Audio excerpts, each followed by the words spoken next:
Welcome back. Let's take you to outside the premises of the Commission in Braamfontein. NAatasha Phiri is standing by. NAatasha, what's the latest from your side?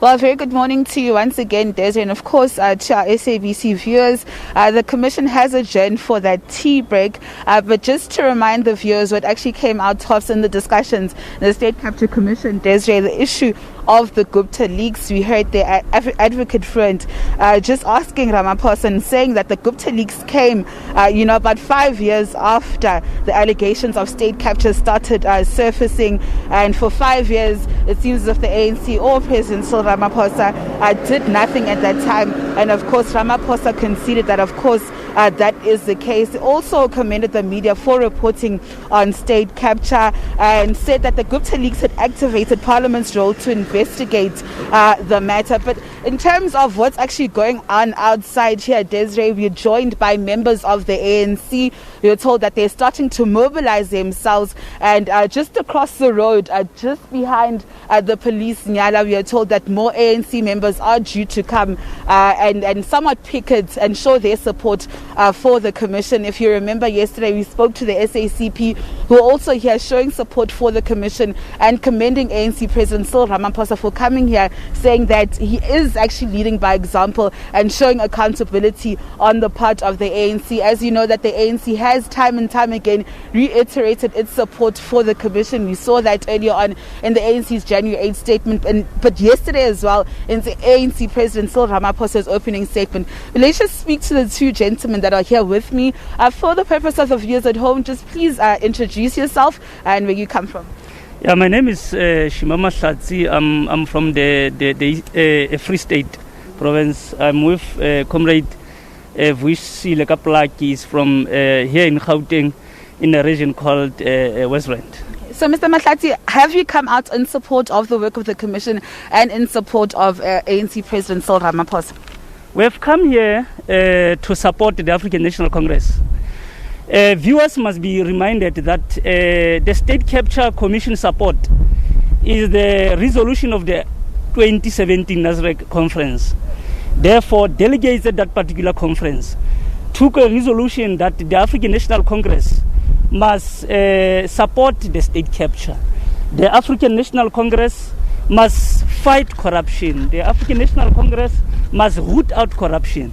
So we are here as branches of the African National Congress to support the call that was made by the delegates, that was made by the conference of the African National Congress in 2017. And what do you make of ANC President Cyril Ramaphosa's testimony at the Commission, somewhat also conceding that Parliament or the party actually took its time to actually act on matters or allegations of state capture? The African National Congress is a broader organization, and which it has processes. Like the President has mentioned, that it took time for them as the African National Congress to realize that indeed there is capture.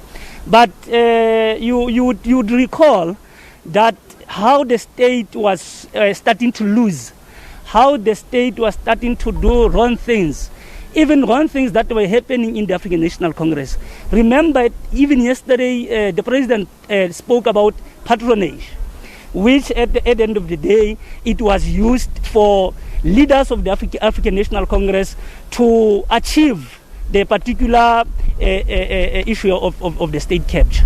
So we're very happy with the presentation of the President from the beginning, even today. We're very happy on how he articulates issues. He doesn't protect anybody. He just says what we know, that this is the role of the African National Congress. Talking about his articulation of issues, some people have said that he's been quite evasive within the Commission. I don't think he is quite evasive. Look, for an example, you know corruption. You know how corruption, you know how state capture has taken the rights of citizens, poor citizens of South Africa. People does not have jobs today. People does not have houses today. People does not have proper infrastructure today because of state capture. The issue of state capture is not something that have happened in a year or in 2 years. So it was not easy for the president of the African National Congress to just deal with it or realize it and deal with it with immediate effect. It is going to take time. In the meantime, we're going to lose comrades who benefited from the state capture. It's going to take time. So I don't agree with anybody who would say the president is invasive in this particular matter. Let's talk about the issue of, the catered deployment and the catered deployment committee. Yesterday, we saw members of the opposition, namely the COPE, the Democratic Alliance and Action SA, and mainly the DA has been opposed to this committee. It's lobbied now in Parliament. It's tabled that this committee be actually abolished, and the policy as well. And while we were in, state capture proceedings, the DA had actually released a statement requesting that the Zondo Commission urgently subpoena the ANC catered deployment record.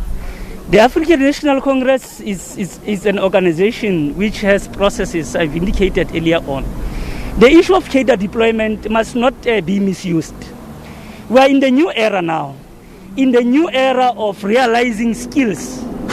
And if you can check what has dealt with South Africa on the era that has passed of deploying comrades with no skills, with no capacity, it was very clear that those who were leading at that particular era, the reason why they were deploying people without skills, they were ensuring that they will benefit from the very same people that they are deploying.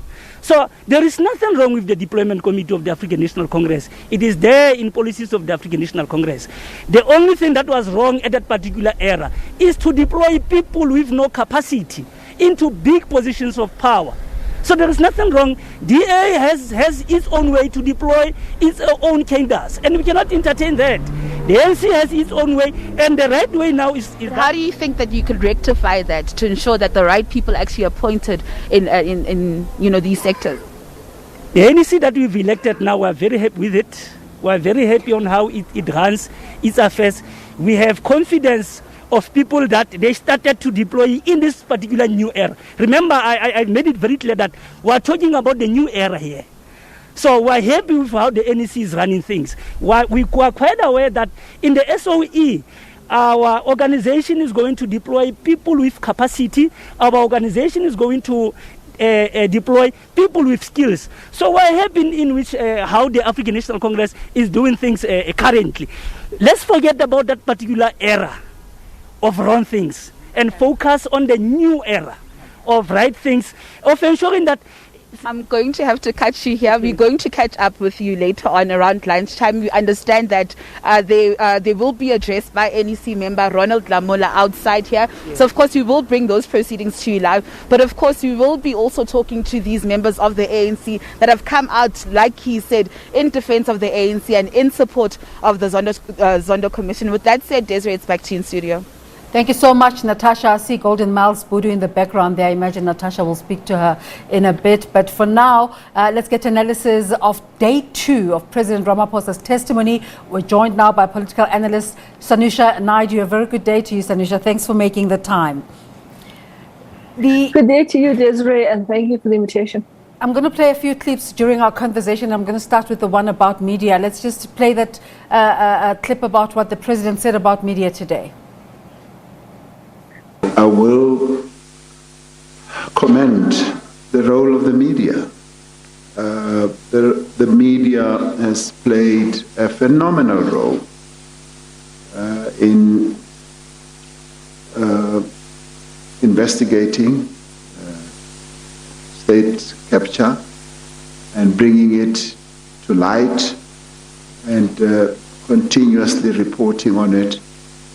And at times, as politicians, we don't always believe what the media writes, because we look at what they write through a particular prism or lens. But in this regard, I have to commend them, the media that is, for the phenomenal role that they've played, and I would say they played a patriotic role, and possibly I've never ever said patriotic role, and I'm prepared to say it now, that they have been patriotic in the way that they have followed all these matters through. And They often make us very uncomfortable as politicians, but in this case, we will applaud. Sanusha, South African media has come under immense scrutiny during this time under review. What comes to mind now is that inquiry and report that came out in January, the Judge Kathleen Sashwell and fellow panel members report looking into media ethics and credibility, where they said South African journalism, they lauded South African journalism for their courageous and investigative work, but also said media must continuously introspect to strengthen the relationship of trust with the public. What were your thoughts about how significant is what President Ramaphosa just said at the Commission about media? Yeah, Desiree, I think it was quite an interesting take. I mean, calling it a patriotic sector, patriotic institution that played a critical role in unveiling, asking the awkward questions, shining the light in dark spaces around corruption at a time when the ruling party didn't really have the capacity to do so. And I think as the president had conceded in many of the statements that were posed to him and questions, that there was an inertia around this. So I think the media played that role of accountability, transparency, and played that role of a fourth estate. It's a very different relationship that the president is talking about with the media, acknowledging that the media could be an irritant for politicians, but at the same time critical for the credibility and accountability and integrity of this democracy.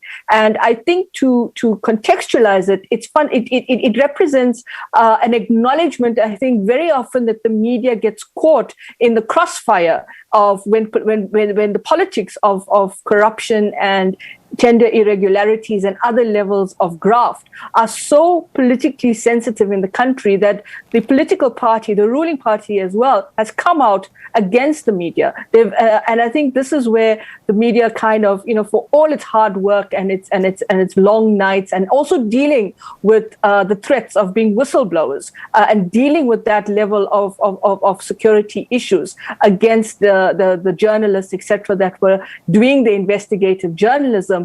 I think, what President Ramaphosa did today was to acknowledge that and fundamentally say that his interpretation and his relationship with the media will not be scuppered or characterized by a very reductionist or a very kind of aggressive approach to the media. He's recognizing that role. And I think that is something that in South Africa, we still have in our democracy the role of the media to rely on in terms of the reporting around our political processes, but also the kind of accountability and transparency we need in exposing what needs to be exposed.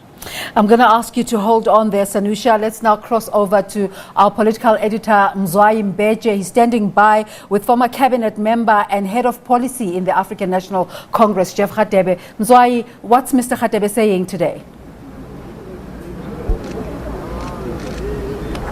Thank you very much, Desiree. Of course, we've been listening to the evidence there of the ANC president being questioned on a number of things. Basically, he's been conceding on a number of lapses that the ANC has been going through. I mean, you heard when they spoke about the issue that Fikile Mbalula, the NEC member, raised at some point, and of course the issues around the Gupta landings. So all those things have really been up at the commission. But with me is the NEC member here and the former cabinet minister, Jeff Radebe, to just give us his take as the ANC on what has been transpiring inside.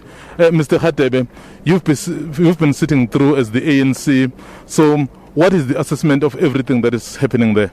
Well, I think the president of the ANC, President Ramaphosa, has eloquently articulated the position of the organization in support of the Zondo Commission and also to account about the role of the ANC in this whole saga. So I think that all the questions that have been posed to him, he has honestly responded to them to the satisfaction of the organization. But it would seem, Mr. Radebe, that the president is basically conceding just about everything that was done wrong. So where were you when you could see that there were so many things that were not going right? Well, I don't think it's a correct reflection of what the president has said.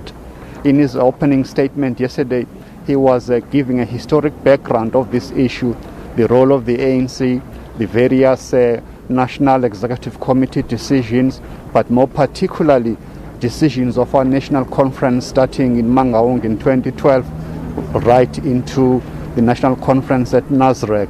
So all these matters he has been able to indicate what precisely transpired within the organization during this time.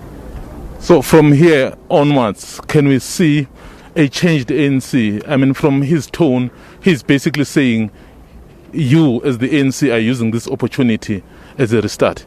Well, this is a commission of inquiry that has been established by a constitutional court, as you know, in 2017, and later in January of 2018, former President Zuma authorized the establishment of what we now know as the Zondo Commission. So, as we go forward, I'm sure we're a very learning organization. Through the challenges that the organization has faced, we're going to be bettering ourselves to ensure that the mission of creating a better life for our people must be the one that drives us to create all those jobs to stop poverty and unemployment in our country. I know everyone is rushing back to the commission. The president of the party has appeared before the commission. We have a situation where the former president is saying he's not appearing. Are you still going to be persuading him to appear? Well, that matter is before the Constitutional Court. As the lawyer said, it's sub judice. As I understand it, the Constitutional Court is communicating with the former president. So I think let's wait for the outcome of all those processes. No, I'm saying from the party point of view. Well, the positions were articulated by the top six, the officials, when they met with the former president. I think those minutes and discussions are a matter of public knowledge. Thank you very much, Mr. Hadebe. Well, there was Mr. Jeff Hadebe there, the NAC member, who is basically giving the views about the president of the ANC, who has just testified, but of course it's still continuing. There are questions that are being put to him, and of course as we proceed, we are likely to hear more. And I think there hasn't really been a lot coming out other than the president conceding that there were many lapses and perhaps they could have done better. So some of the reaction was delayed. They should have done better. So going forward, it would be interesting really to hear what exactly will the president say next and what sort of questions the commission will ask. Remember, he has until 4 this afternoon. Of course, we'll take forward that conversation with Sanusha. You hear Jeff Hadebe there saying the ANC is a learning organization. The president was saying that although there's a lot of previously there's been contestation about the existence of state capture, but the balance of understanding now is that there has been state capture. Your thoughts about that? Well, my immediate reaction is it took them a long time to figure it out because even the chairperson of the commission is asking the question, when this all unveiled itself, it took you a while in Parliament to put the processes into place, to actually get that activism that the president kept referring to as part of the political committee, but also in terms of what the role of the oversight capacity of Parliament was. And I think to qualify the statement, I think what the president is trying to do is try to show that these processes don't take place overnight. Sanusha, we're going to have to bring you back later. We have to go back to the State Capture Commission. I also wanted to ask you about SABC Jonas, but that's for another time. Thanks for your time today. Let's take you back. Proceedings have resumed. That you accept.